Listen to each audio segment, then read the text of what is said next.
Nahdlatul Wathon telah diwariskan, akan ku kenalkan pada dunia, karena di dalamnya ilmu, hikmah, dan akhlak mulia.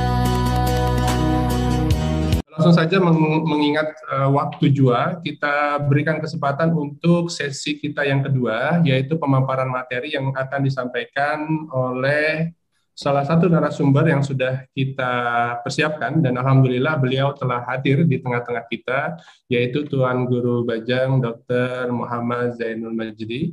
Assalamualaikum. Waalaikumsalam warahmatullahi wabarakatuh. Alhamdulillahirrahmanirrahim. Mungkin langsung saja Tuan Guru, ini tanpa memperpanjang waktu, kalau kita baca CV-nya akan sangat banyak. Tuan Guru, silakan kita berikan kesempatan Pak Tuan Guru Bajang untuk memberikan materinya. Waktu dan tempat kami persilakan. Bismillahirrahmanirrahim. Assalamualaikum warahmatullahi wabarakatuh. Alhamdulillah hamdal hamidin, wassalatu wassalamu ala sayyidil mursalin wa ala alihi wa sahbihi ajma'in, amma ba'du. Guru kita Bapak Profesor Dr. Nasaruddin Umar yang tadi telah menyampaikan materi yang sangat memperkaya ya, wawasan untuk kita semua, khususnya para mahasiswa baru Universitas Islam Indonesia yang sama-sama kita hormati. Pak Prof, ahlan wa sahlan, terima kasih, tadi materinya sangat bagus Pak Prof. Bapak moderator ya, Bapak Al-Mukarram kita juga, guru kita, dosen kita, dan tentu semua yang hadir, termasuk tadi juga sambutan dari Bapak Rektor Universitas Islam Indonesia yang kita simak juga banyak memberikan hal-hal yang bermanfaat untuk Ananda para mahasiswa baru. Pertama, tentu setelah syukur kepada Allah Subhanahu wa Ta'ala, saya menyampaikan permohonan agar dimaklumi, karena kebetulan saya kemarin ada tugas ya, untuk menyelesaikan satu hal di Kairo, di Al-Azhar Syarif, sehingga saya masih dalam perjalanan pulang saat ini. Nah, karena itu saya mohon untuk dimaklumi di layar Zoom ya, saya tengah di dalam perjalanan. Tetapi insya Allah tidak mengurangi Bapak-Bapak, Ibu, dan Ananda semua nilai dari silaturahim kita pada pagi hari ini. Kedua, saya terima kasih kepada UII, suatu kampus yang melahirkan banyak sekali para pejuang agama dan bangsa. Alhamdulillah saya sempat bersilaturahim juga di Ulil Albab 3 tahun yang lalu kalau tidak salah. Alhamdulillah bertemu juga dengan Pak Rektor pada waktu itu, Bapak Prof. Nandang kalau tidak salah ya. Alhamdulillah suasananya sangat kondusif. Dan saya tahu dari pertemuan pada saat itu bahwa Civitas Akademika dan para mahasiswa-mahasiswi UII itu punya giroh yang luar biasa untuk belajar keislaman dan kebangsaan, keindonesiaan, dan bahkan kemanusiaan. Langsung saja saya pertama dalam kesempatan ini ingin menggarisbawahi tema kita adalah tentang kepemimpinan Rasulullah Sallallahu Alaihi Wasallam di era milenial. Tadi Bapak Prof. Nasar banyak sekali menyampaikan hal-hal yang memberikan kita gambaran yang utuh ya tentang kehadiran Islam di tengah-tengah umat manusia pada saat itu. Nah, saya ingin garis bawahi satu saja, bahwa kalau kita simak uraian dari Bapak Prof. Nasar tadi, sebelum Islam datang itu selalu terjadi tarik-menarik antara langit dengan bumi, katakanlah ya, atau antara wahyu dengan akal. Tempo-tempo wahyu atau agama itu mendominasi. Tapi ketika agama dan wahyu mendominasi saat sebelum Islam datang, itu akal terpinggirkan. Nah, kemudian ada juga masa di mana akal mendominasi, maka wahyu ditinggalkan. Nah, Islam datang dengan membawa pendekatan yang utuh. Nah, ini yang ingin saya sampaikan yang pertama untuk membangun apresiasi dan kesyukuran pada diri Ananda semua para mahasiswa-mahasiswi. Alhamdulillah kita menjadi seorang muslim. Kenapa? Karena Islam membawa pandangan yang mendamaikan ya. Atau apa istilahnya, yang membawa kedua hal penting itu bersama-sama, antara agama dengan rasionalitas, antara wahyu dengan akal. Karena itu Imam Ghazali mengatakan bahwa akal itu adalah syariatun minad dakhil. Akal itu ibaratnya seperti syariat, tapi dia ada di dalam diri manusia. Demikian sebaliknya, syariat itu adalah aqlun minal kharij. Bahwa syariat itu atau wahyu adalah suatu rasionalitas yang datang dari luar. Nah, karena itu Ananda semua, Ananda bisa menjadi orang yang sekuat-kuat iman dan sehebat-hebat ilmu. Sebagaimana tadi Bapak Profesor Nasar sampaikan. Jadi tidak ada yang kita perlu pertentangkan dan tidak boleh dipertentangkan. Bahkan ya, di dalam Islam juga kita kenal bahwa salah satu qurbah yang paling tinggi, ibadah yang paling utama adalah thalabul ilmi. Sampai dalam hadis Rasul disampaikan semua makhluk, bahkan ikan-ikan di tengah laut itu ikut mendoakan orang-orang yang tengah menuntut ilmu. Ini yang ingin saya sampaikan yang pertama, Ananda semua, bahwa syukur kita menjadi seorang muslim, mukmin, beriman, menjadi umat Nabi besar Muhammad sallallahu alaihi wasallam, karena dengan itu dua hal terbesar dalam kehidupan, yaitu wahyu dan akal, itu dapat berjalan seiring di dalam diri kita. Alhamdulillah. Yang kedua, Bapak-bapak, Ibu, saya bisa sharing ini tidak sedikit ya? Saya sharing screen. Ada saya baru tulis, tapi memang bukan bentuknya ini ya, sesuatu yang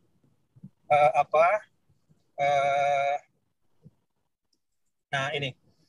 Ini yang pertama. Bisa dilihat Bapak-bapak? Bisa. Ananda semua ya, bahwa kepemimpinan itu harus dilihat secara utuh. Pemimpin dan yang dipimpin. Nah, karena apa? Seringkali pembicaraan kita, setiap bicara tentang kepemimpinan itu selalu menyentuh hanya aspek pemimpin saja. Siapa pemimpin, apa sifatnya, dan bagaimana dia memimpin.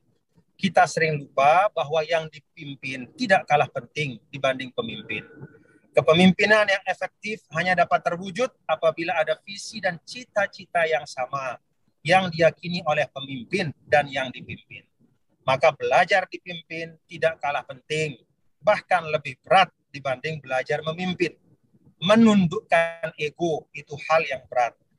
Nah, saya ambil ilustrasi dalam sholat bahkan ya, bahwa menjadi makmum artinya orang yang dipimpin itu dia harus berniat. Ya. Beda dengan menjadi imam. Jadi kalau ada seorang lagi sholat, dia sholat sendiri, lalu ada yang datang dari belakang, itu ingin berimam kepada yang pertama, maka yang di belakang itu harus berniat menjadi makmum. Sedangkan yang pertama itu, dia memulai sholatnya dengan tanpa berniat menjadi imam. Artinya apa ilustrasi ini? Bahwa komitmen ya, dari yang dipimpin itu tidak kalah pentingnya dibanding kapasitas dari seorang pemimpin. Nah, seorang yang dipimpin itu harus punya niat yang kokoh dan kuat untuk mengikuti imam, lahir dan batin, gerak, ucap, dan sikap. Nah, ini sekadar ilustrasi Ananda semua ya, untuk mengingatkan kita bahwa antara pemimpin dan yang dipimpin itu satu sama lain saling mencerminkan. Karena itu Rasulullah SAW menyampaikan ummalukum a'malukum. Jadi pemimpin-pemimpinmu itu mencerminkan amal-amalmu sebagai orang yang dipimpin.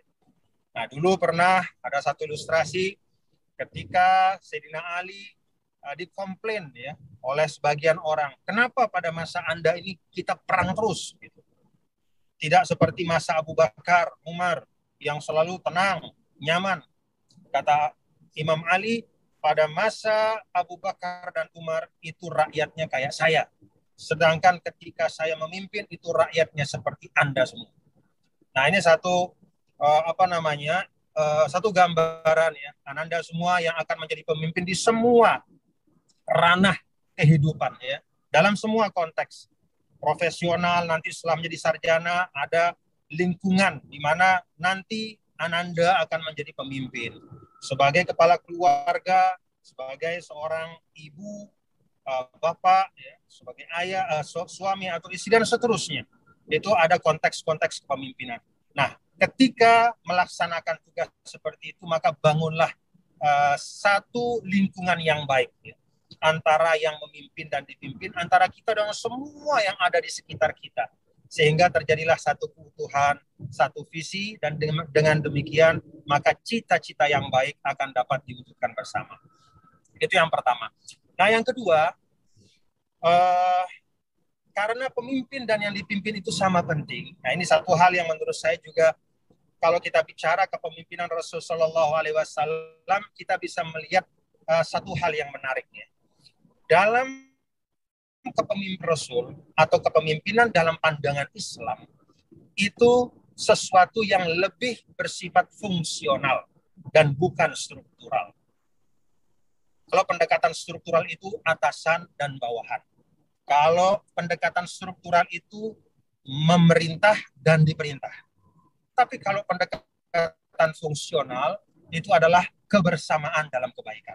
Nah, itulah yang kemudian disampaikan oleh, misalnya tergambar dalam hadis Rasulullah Sallallahu Alaihi Wasallam, khiyaru a'immatikum alladzina tuhibbunahum wa yuhibbunakum wa tusalluna alaihim wa yusalluna alaikum. Jadi sebaik-baik pemimpin kalian adalah yang kalian mencintai mereka dan mereka pun mencintai kalian. Kalian mendoakan mereka dan mereka pun mendoakan kalian.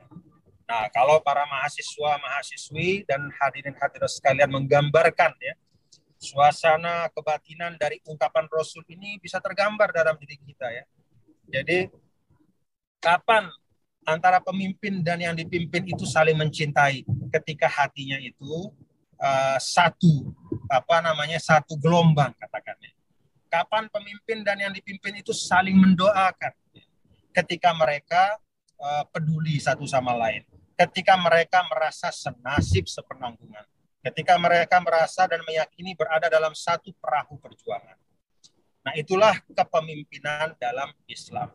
Nah, karena itu Ananda ya, dimanapun kita berada, apapun atribut kita ya, misalnya Ananda sekarang dalam konteks kehidupan di dalam kampus ya, ada BEM, ada organisasi-organisasi di dalam kampus, itu ketika misalnya ya diamanahkan dalam satu posisi, jangan memaknakan itu sebagai satu posisi yang sifatnya struktural, tapi yakini bahwa itu adalah sifatnya fungsional. Artinya apa?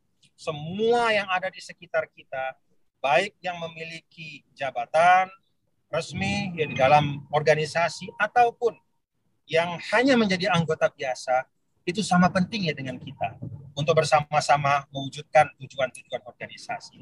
Itu yang dicontohkan oleh Rasulullah SAW ya. Karena itu pula, nah ini juga satu hal yang kita bisa lihat dalam kepemimpinan Rasulullah SAW. Karena itu pula Rasulullah SAW itu memanggil ya orang-orang yang ada di sekitar beliau dengan sebutan ashabi. Ya, ashabi itu artinya para sahabatku. Jadi Nabi tidak memanggil atau menyebut misalnya atba'i, ya, para pengikutku, misalnya anak buahku, misalnya gitu ya. Jadi bawahanku tidak ada. Ya, Rasulullah SAW menyebut dengan sebutan yang mencerminkan suatu nilai yang sangat egaliter. Ya. Di situ ada nilai kemanusiaan, di situ ada nilai penghargaan, di situ ada nilai kebersamaan. Ya. Di situ ada nilai kolaborasi juga, ya, yaitu nilai membangun jejaring kebaikan. Nah, ini suatu hal yang Rasulullah SAW sengaja sampaikan, ya, sengaja berulang-ulang, ya, menekankan tentang bagaimana membangun suatu perjalanan bersama, katakan ya, di dalam mencapai tujuan yang baik dan ide yang baik. Bapak-bapak dan Ibu, Ananda semua, para mahasiswa baru, dalam konteks yang lebih luas. Nah, ini juga saya coba memberikan sedikit ya nanti. Ini pancingan saja untuk Ananda nanti mencoba melihat dan mendalam. Kalau kita melihat dalam konteks yang lebih luas, tentang bagaimana Allah menempatkan kita dalam kehidupan. Maka kepemimpinan itu sesungguhnya implementasi dari khilafatul insan fil ardh. yaitu amanah mengelola sebaik-baiknya bumi dan segala isinya. Jadi saya mengartikan khilafatul insan itu sebagai amanah mengelola, ya. Karena tidak cukup, ya, kalau kita misalnya mengatakan amanah manusia untuk menggunakan bumi dengan segala isinya, ya. Menggunakan belum tentu, ya, mengandung nilai mengelola yang baik. Kadang ketika kita memaknakan khilafatul insan itu sebagai satu otoritas, ya, Allah kasih kita kekuasaan sebagai makhluk yang terbaik di atas bumi, maka yang terjadi seringkali adalah menggunakan sumber daya yang ada, ya, itu dengan cara yang tidak bertanggung jawab. Karena itu saya sampaikan di sini, saya pilih kata amanah mengelola sebaik-baiknya bumi dan segala isinya. Nah, kalau Ananda lihat, ya, kalau kita lihat dalam Al-Baqarah 30 sampai 38, dimulai dari firman Allah, wa iz qala rabbuka lil malaikati inni ja'ilun fil ardi khalifah, sampai kemudian fatalaqqa adamu min rabbih kalimatin fataba alaihi innahu huwat tawwabur rahim. Itu kalau kita lihat banyak sekali nilai-nilai utama di dalam rangkaian ayat itu. Saya ambil ada 4 hal, ya, yang saya ambil dari rangkaian ayat itu. Pertama, dalam konsep khilafatul insan, atau kita bahasakan kepemimpinan kita, ya, dalam kehidupan, dalam semua konteks, nilai yang utama adalah tauhid. Karena dalam ayat 30 itu Allah Ta'ala menyampaikan wa iz qala rabbuka, ya. Jadi kata Rabb itu menunjukkan Dia yang menciptakan kita dan Dia pula yang memelihara, ya, menyiapkan kehidupan untuk kita. Jadi Allah Subhanahu wa Ta'ala adalah sumber, ya, dari semua nilai-nilai yang baik, dan kepada Allah Ta'ala pula kita kembalikan seluruh kerja-kerja kita dalam kehidupan. Itu tauhid. Yang kedua, ilmu. Kalau kita lihat dalam dialog bagaimana Allah memuliakan Adam alaihissalam, itu Allah Subhanahu wa Ta'ala lebih dari 1 kali, ya, menggunakan kata yang berasal dari kata ilmu, ya. Jadi wa 'allama Adam al-asma, dan Allah mengajarkan kepada Adam al-asma, ya. Al-asma itu banyak uraiannya dari para ulama, tapi intinya secara sederhana adalah segala hal yang diperlukan untuk hidup bahagia, sejahtera dunia dan akhirat. Jadi tauhid bersama ilmu, itulah khilafatul insan. Tanpa ilmu, tadi disampaikan oleh Bapak Prof. Nasar, ya, lumpuh, ya, tauhid kita lumpuh tanpa ilmu. Tanpa tauhid, ilmu kita menjadi buta, ya. Jadi yang ketiga, kedamaian, ya. Di dalam rangkaian itu la khaufun alaihim walahum yahzanun. Jadi ada ungkapan bahwa kekhalifahan manusia itu juga mengandung nilai kedamaian.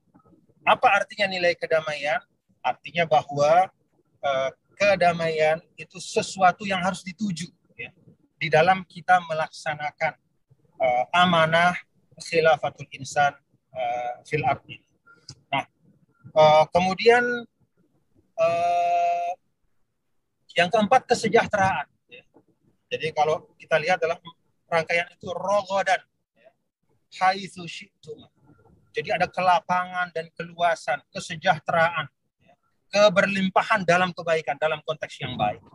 Nah, walaupun ayat itu terkait dengan surga, ya, tetapi kita juga diajarkan bahwa idealisasi surga itu kita perjuangkan atau kita ikhtiarkan untuk terwujud di dalam kehidupan dunia. Nah, ini 4 hal yang menurut saya penting kita ingat, ya, ketika kita berbicara tentang kepemimpinan dalam konteks apapun. Ketika kepemimpinan itu tidak berlandaskan tauhid, dia akan menjadi kepemimpinan yang eksploitatif. Ketika dia tidak dilandasi ilmu, maka dia akan menjadi kepemimpinan yang dogmatik, ya. Orang disuruh ikut aja, nggak boleh tahu kenapa dan bagaimana. Ketika kepemimpinan itu tidak diarahkan untuk kedamaian, maka dia akan berorientasi kepada konflik-konflik dan kemenangan-kemenangan untuk sekelompok orang saja. Ketika kepemimpinan itu tidak dihadirkan untuk kesejahteraan, maka tentu kepemimpinan itu tidak akan bisa membawa kemaslahatan yang diharapkan oleh semua. Nah, ini beberapa hal yang dapat saya sharing kepada Ananda semua ya, secara sangat singkat untuk melengkapi apa yang tadi telah kita simak dari Bapak Profesor Nasaruddin Umar tentang kepemimpinan profetik ya, atau nilai-nilai kepemimpinan yang diwariskan oleh Nabi kita, Nabi besar Muhammad SAW, dan bisa kita amalkan ya di dalam aktivitas kita, termasuk Ananda semua di Universitas Islam Indonesia. Bapak-bapak, Ibu, hadirin dan hadirat sekalian yang dirahmati Allah, Ananda semua, saya ingin memperkuat lagi ya kepada Ananda semua untuk banggalah menjadi bagian dari universitas yang telah menghasilkan para pejuang agama, bangsa dan negara, pemimpin-pemimpin yang ada di Indonesia dari masa awal kemerdekaan sampai saat ini. Banyak sekali yang berasal dari Universitas Islam Indonesia. Semoga Allah memberkahi Ananda semua dalam perjalanan menuntut ilmu. Demikian yang dapat saya sampaikan. Terima kasih. Wallahul muwaffiq wal hadi ila sabilir rasyad. Wassalamualaikum warahmatullahi wabarakatuh. Waalaikumsalam warahmatullahi wabarakatuh. Ustadz Tuan Guru Bajang, nuhun ngapunten, apakah bisa join untuk sesi diskusi, Tuan Guru? Semampu saya. Begitu Oke, nanti alhamdulillah. sudah naik pesawat saya nih. Oke, siap. Nanti mungkin lebih fleksibel, Tuan Guru nggih? Ya. Baik, rekan-rekan sekalian, alhamdulillah pada kesempatan kali ini sudah kita simak dua sesi atau dua materi yang dipaparkan oleh para narasumber, Prof. Nasaruddin Umar, Dr. Tuan Guru Bajang, Muhammad Zainul Majdi, dan Masya Allah ini materi-materi yang sangat urgent, yang sangat penting yang harus kita miliki sebagai calon pemimpin masa depan generasi insan ulil albab yang menjadi bagian dari keagamaan dan juga keindonesiaan yang ada di Indonesia ini. Baik, rekan-rekan sekalian, sahabat ulil albab, calon pemimpin masa depan yang dirahmati Allah Subhanahu wa taala. Pada kesempatan kali ini kami membuka sesi pertanyaan. Silahkan share, bisa setiap pertanyaan bisa ditulis dalam chat Zoom ya, dan juga bisa nanti kalau yang di YouTube bisa di komen YouTube ya. Baik, pertanyaan yang pertama ini untuk Ustadz TGB. Seperti yang disampaikan Bapak Rektor Universitas Islam Indonesia, UII mengusung spirit rahmatan lil alamin dan Islam yang moderat. Menurut Tuan Guru, bagaimana cara memaknai rahmatan lil alamin dan moderat tersebut? Nah, ini pertanyaan untuk Tuan Guru Bajang. Kemudian pertanyaan untuk Prof. Nasaruddin Umar. Peradaban Islam seperti apa yang semestinya diharapkan akan bangkit? Apakah seperti masa-masa kejayaan dinasti-dinasti Islam terdahulu, meski terdapat goresan tinta hitam oleh pertumpahan darah? Nah, kesempatan pertama kami berikan untuk TGB. Tafadhal, Ustaz TGB. Baik, terima kasih Al-Mukarram.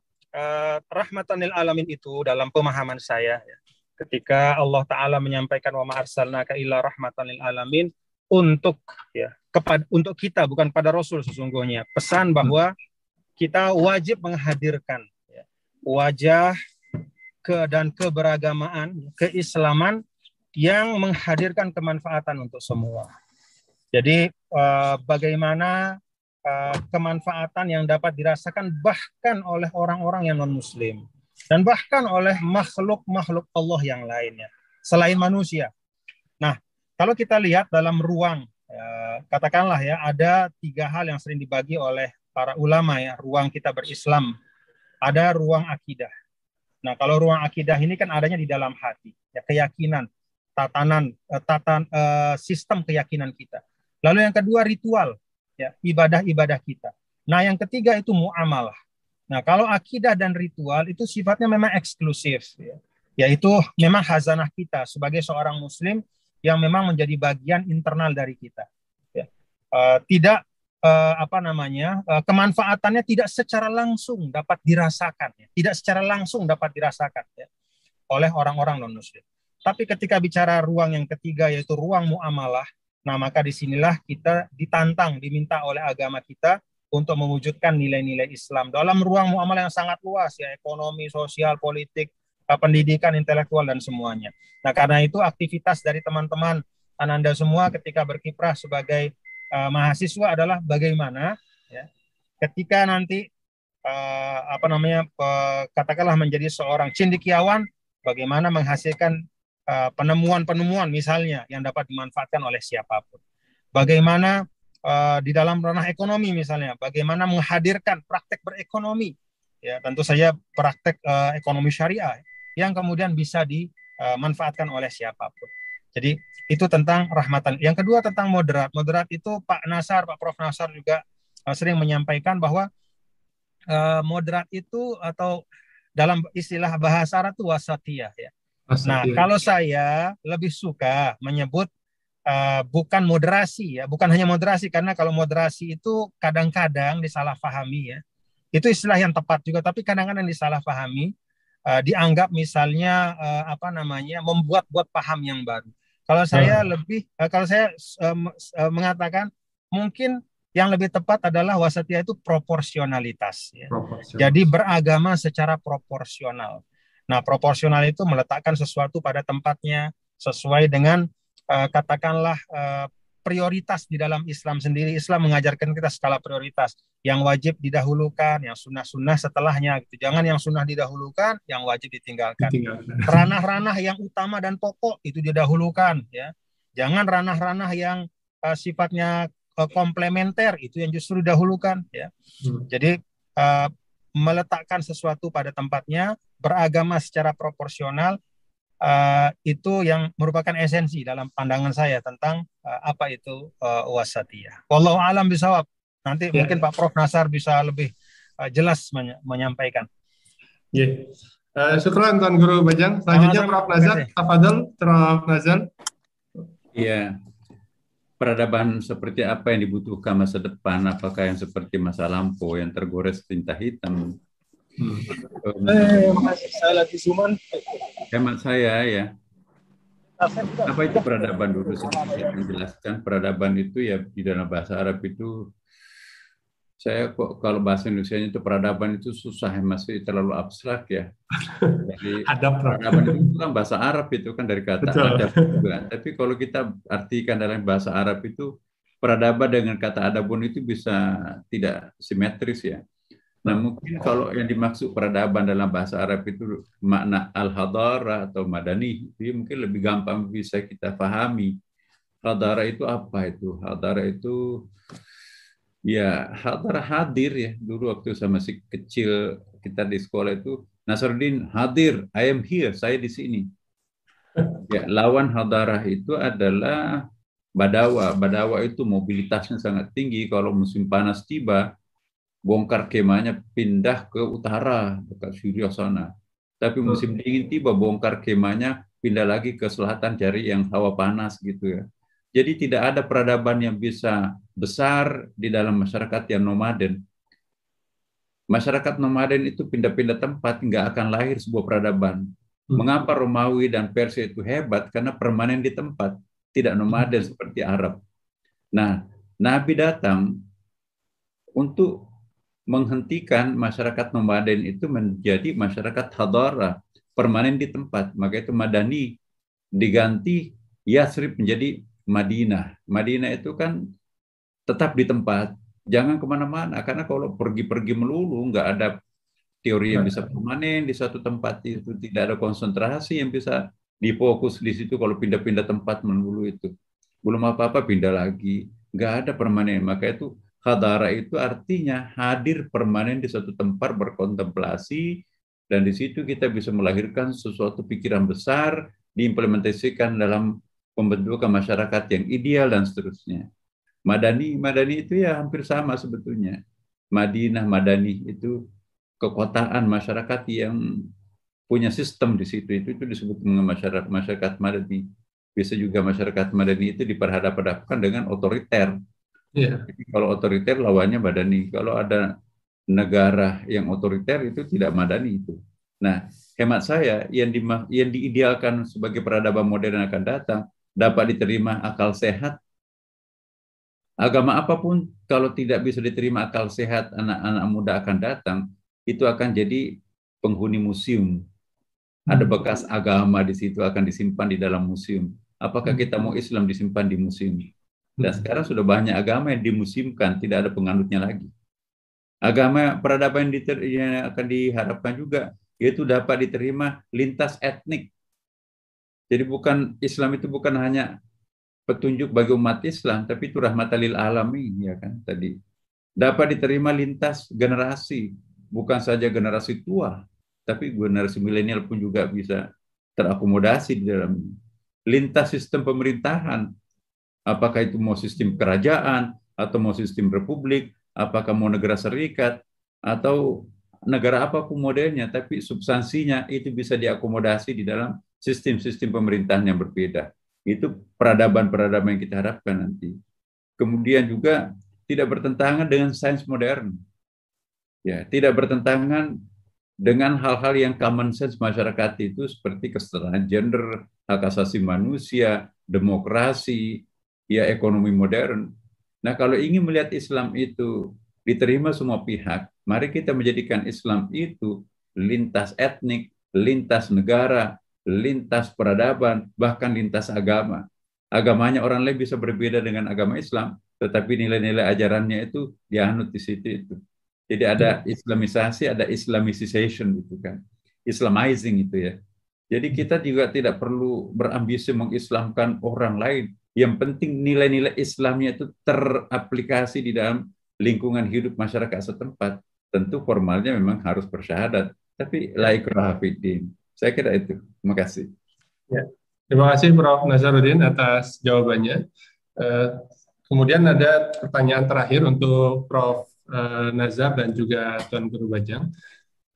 Apakah pendosa mampu mendapatkan ilmu laduni dalam berbagai bidang ilmu pengetahuan melalui mimpi? Dan bagaimana cara membedakan ruh orang soleh dengan setan di dalam mimpi? Nah, kemudian untuk pertanyaan ke Tuan Guru Bajang, bagaimana cara mahasiswa dapat mendamaikan, tanda kutip, kehidupan organisasi dengan akademisi, supaya keduanya bisa selaras, bisa sukses, sejalan, atau secara bersamaan. Di kesempatan pertama kami berikan untuk Prof. Nazaruddin. Apa dulu, Prof?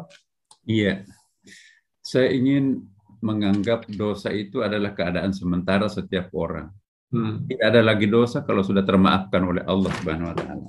Jadi orang yang terbebani dosa masa lampau itu sama dengan menuduh Tuhan tidak Maha Pengampun, tidak Maha Penyayang, dan tidak Maha Pemaaf. Jadi saya ingin kepada siapapun, kita jangan pernah terbebani dosa masa lampau. Mari kita optimis dan yakinlah bahwa Allah Maha Pengampun, Maha Pemaaf. Untuk apa Allah mengulang-ulang Bismillahirrahmanirrahim pada setiap surahnya? 114 kali Ar-Rahim dalam Quran.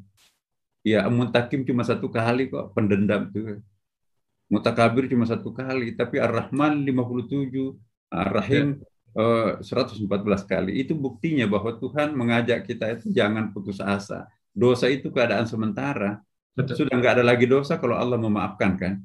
Maka itu insya Allah kesucian itu akan bisa diperoleh pada saat kita taubatan nasuha. Siapapun yang suci bisa berhak mengakses ilmu laduni, divine knowledge itu ya. Bagaimana membedakan ilmu malaikat dan setan ya kan? Gampang kok itu. Kalau sebuah konsep bisa mendekatkan diri kita kepada Allah itu malaikat. Tapi kalau konsep itu bisa menjauhkan kita dengan Allah, apapun bujukannya seperti apa, itulah setan gitu ya. Jadi lihat, kalau daya tariknya itu nanti, sebagus apapun konsep itu, kalau membuat kita berjarak dengan Tuhan, itu tanda-tanda setan. Setan itu kan bisa meminjam jubah malaikat. Jadi jangan terpancing, saya kira itu. Ya, terus Prof. Nazaruddin. Tafadhol Tuan Guru Bajang untuk pertanyaan yang kedua tadi. Terima kasih. Tentang kehidupan berorganisasi dan Akademisi. belajar ya. Saya ingin kembali kepada apa yang tadi pernah saya sampaikan ya, sebagai catatan dari apa yang Pak Prof. Nasar sudah sampaikan juga, bahwa Islam itu mengajarkan kita untuk selalu mencari titik temu dan tidak mempertentangkan antara dua hal yang baik. Itu yang pertama. Jadi jangan dipertentangkan antara aktivitas berorganisasi dengan belajar. Ya. Karena pada keduanya itu ada, kalau dalam istilah kita ada tadakhul ya, bisa saling memasuki. Ketika berorganisasi itu bagian dari proses pembelajaran, dan juga ketika belajar itu ada hal-hal yang berguna untuk kemudian bisa mengembangkan kemampuan manajerial berorganisasi. Itu satu. Yang kedua, kembali lagi kepada nilai wasatiyatul Islam tadi. Bagaimana kita mengembangkan sikap moderat dan proporsional. Ya, proporsionalitas itu adalah menempatkan segala sesuatu pada tempatnya. Jangan berlebih-lebihan. Ya, jadi ketika berorganisasi jangan berlebihan sampai kemudian ya melalaikan kewajiban untuk menuntut ilmu. Demikian juga ya jangan mengharamkan diri untuk tidak berorganisasi sama sekali ya. Karena ingin belajar ya. Saya pikir carilah titik temu ya, dan kunci dari ya, bisa mendapatkan titik temu secara praktis dan operasional itu adalah dengan belajar untuk memanage waktu yang kita miliki.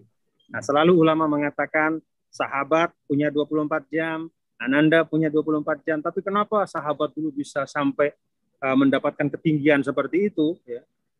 Kenapa kita seringkali kemudian merasa kesulitan ya? Bukan karena kita kurang modal dibanding mereka, tapi karena kita tidak mampu memberdayakan ya potensi yang Allah Subhanahu wa taala telah berikan kepada kita. Nah, saya pikir itu, dan saya yakin ya UII punya mahasiswa-mahasiswi yang cerdas di dalam melejitkan potensinya masing-masing. Terima kasih. Ya, terima kasih Tuan Guru Bajang atas jawabannya. Mungkin pertanyaan terakhir, satu pertanyaan yang dijawab oleh Prof. Nazarudin dan juga Tuan Guru Bajang. Nanti mungkin setelah itu kami minta kesempatannya untuk closing statement. Bagaimana cara menjadi manusia yang kafah di era modern ini? Manusia yang kafah, insan kamil gitu ya. Tafadhol untuk Prof. Nazarudin terlebih dahulu. Iya, saya termasuk aliran optimis ya. Lebih gampang menjadi kafah di dalam masyarakat IT sekarang ini daripada masyarakat sebelumnya. Ya. Jadi memanfaatkan potensi-potensi kecerdasan itu, semakin dalam pemahaman kita terhadap segala sesuatu, semakin dekat kita mestinya kepada Allah. Ya. Jadi kita akan lebih utuh menjadi manusia di masa akan datang. Jadi jangan mencemaskan kehadiran IT itu. Mari kita manfaatkan untuk dekat dengan Tuhan. Tapi itu tadi kata kuncinya, ikra, jangan pernah lepas dengan Bismillahirrahmanirrahim. Terima kasih. Ya, matur suwun Prof. Nazar. Kemudian Tuan Guru Bajang, tafadhol. Mazhab saya sama dengan guru saya, Bapak Prof. Nasar ya, bahwa tidak ada satupun ayat dalam Al-Quran ketika berbicara tentang orang beriman, masa lalu, masa kini, dan masa yang akan datang, yang mengandung diksi yang negatif atau pesimis. Semuanya diksi yang positif dan optimis.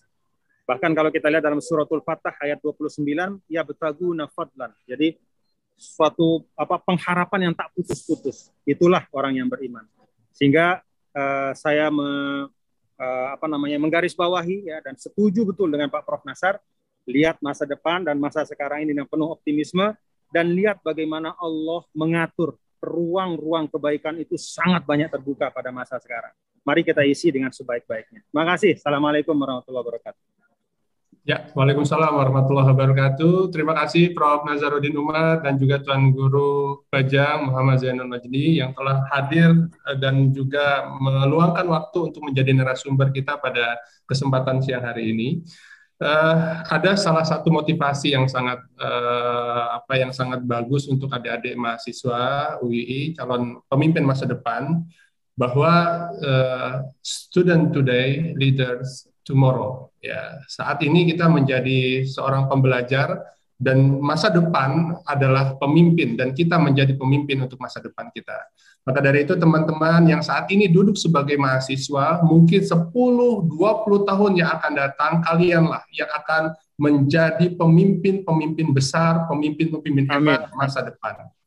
Amin. Maka dari itu, terima kasih sekali lagi kepada Prof. Nazarudin Umar dan juga Tuan Guru Bajang yang telah memberikan ilmu, sharing, dan juga pengalaman, ya, pengalaman hidup yang terkhusus pengalaman dalam memimpin organisasi, lembaga, dan institusi, sehingga dapat memberikan inspirasi untuk adik-adik mahasiswa-mahasiswi baru Universitas Islam Indonesia. Sekali lagi, kami selaku moderator meminta maaf apabila terdapat banyak kesalahan dalam memimpin diskusi dan juga kesempatan pada siang hari ini. Marilah kita akhiri topik dan juga sesi kita pada kesempatan siang hari ini dengan bersama mengucap Alhamdulillah. Alhamdulillahirrahmanirrahim. Allahumma muwaffiq ila aqwamit thoriq wa billahi taufiq wal hidayah. Assalamualaikum warahmatullahi wabarakatuh. Waalaikumsalam warahmatullahi wabarakatuh. Terima kasih Pak Ustadz. Terima kasih Tuan Guru Bajang. Tuan Guru Bajang, selamat jalan. Prof. Nazar, terima kasih banyak.